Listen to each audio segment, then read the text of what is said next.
Камераға түсіп қалған Атырау облысындағы жоғалған отбасындағы екінші қыздың ізі табылды. Атырау облысында өткен жылы жоғалып кеткен зейнеткер отбасына қатысты жаңа деректер шықты. Белгілі болғандай, олардың екінші қызы елден шығып кеткен. Бұл туралы sn.kz ақпарат порталы хабарлайды. Жангелдин ауылында тұратын бұл отбасының жоғалғанына біраз уақыт болған.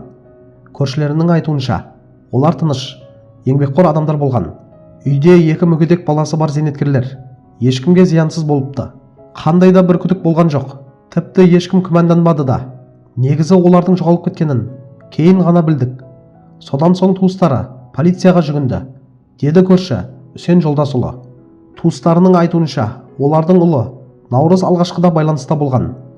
WhatsApp арқылы хабарлама жазып, малды сатқысы келетінін айтыпты. Себебі анасы ауырып жатыр деп түсіндірген екен. Бірақ ол ешқашан бейне қоңырауға шықпаған, тек мәтіндік хабарламалар жолдаған. Ол тек жазбаша жауап берді. Дауыстық немесе бейне байланыс болған жоқ. Мал сатамын, анам ауырып қалды, ақша керек деп жазды, дейді туысы Шалқар Мұханғалиев. 14 желтоқсанда Фаризат Кенжегалиева да күдіктене бастаған. Өйткені ағасы бұрын-соңды ешқашан малын қараусыз қалдырмайтын. Ал бұл жолы отбасынан ешқандай хабар болмаған.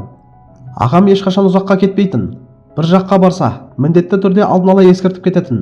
Бұл жолы үндемей жоғалды. Сол кезде бір нәрсе дұрыс емес екенін сездім, деді ол. 6 қаңтар кешкісін полицейлер жоғалған ерлі-зайыптының денесін тапқанын хабарлады. Екеуінің мәйіті үй жанына орналасқан сарайдан шыққан. Оқиға орны сот медициналық сараптамаға жіберілді. Қазір олардың екі баласын іздеу жалғасуда. Облыстық төтенше жағдайлар департаменті басшысы Жантөре Демешевтің сөзінше, іздеу жұмыстары бірнеше ауылдың маңында жүргізілуде. Шадыман Төбек, Бесмола, Бірмола, сондай-ақ Қарасу аумағында сүңгуірлер мен суасты дрондары жұмылдырылған.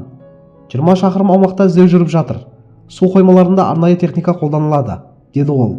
Ал жоғалған ерлі-зайыптының екінші қызы 5 қараша күні таксимен аттанған. Ол үйде тұрмаған.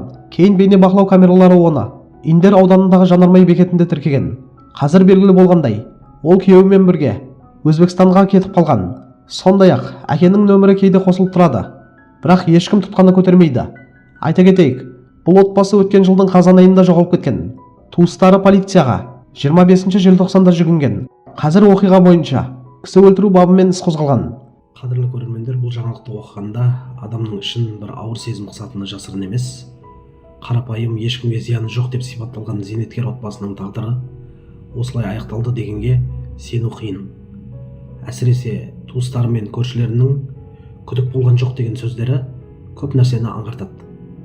Кейде ең тыныш, көзге түспейтін отбасылардың басынан ең ауыр жағдайлар өтетіні өкінішті. WhatsApp'тағы тек жазбаша хабарламалар, бейне қоңыраулардан қашу, бәрі қазіргі артқа қарап қарағанда анық белгі сияқты көрінеді. Бірақ ол сәтте ешкім жамандық ойламайтыны да түсінікті. Адам сенгіш қой, әсіресе өз бауырына, өз баласына. Бұл жерде ең алаңдататыны әлі табылмаған екі баланың тағдыры. Іздеу жұмыстарының кең көлемде жүргізіліп жатқаны, үміт сыйлағанымен уақыт өткен сайын күдікте, қорқынышта күшейе береді. Қыздың елден шығып кеткені, телефондардың әр елден сигнал беруі бұл істің өте күрделі екенін көрсетеді. Бұндай жағдайда әр сөзге, әр қауесетке сенбей, тек ресми ақпаратқа сүйену маңызды деп ойлаймын. Бұл бір отбасының ғана емес, тұтас қоғамның жанын ауыртқан трагедия. Ең бастысы әділдік орнаса екен, шындық толық ашылса екен, жазықсыз жандардың қазасы елеусіз қалмауы тиіс.